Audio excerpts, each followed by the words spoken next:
a totes.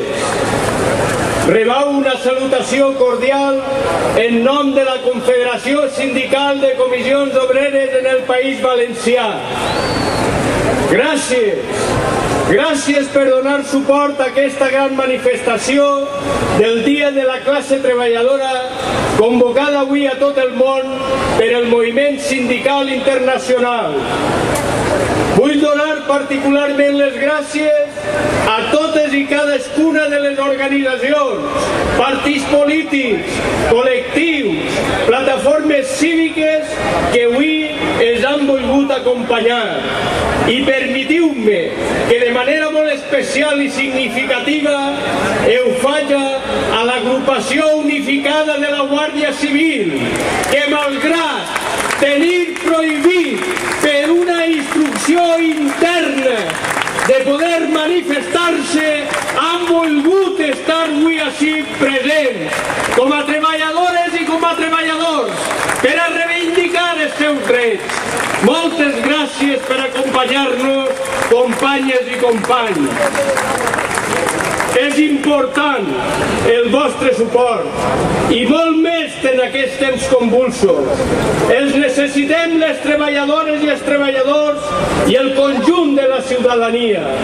La vostra presència ací ens anima a seguir defensant els drets laborals i socials que construïm en la democràcia cada vegada més forta. Es vulga o no es vulga reconèixer, la situació econòmica actual avui és el fruit d'un creixement basat generant beneficis tan sols de caràcter especulatiu.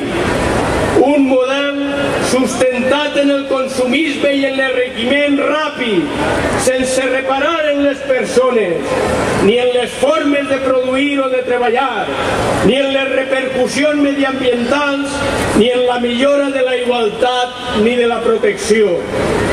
Aquesta ha sigut l'aposta del govern valencià. L'especulació enfront a la inversió productiva, cosa que ha provocat un impacte, si cap major, al País Valencià. Cada vegada és major la distància que ens separa de les regions més desenvolupades d'Europa. Sí, som el paradigma del fracàs econòmic i social i això ens hauria de dur a una reflexió seriosa al voltant del nostre futur. No és una cosa nova. Comissions Obreres estem fent-la des de fa temps. Venim denunciant les seues causes i conseqüències i seguirem insistint.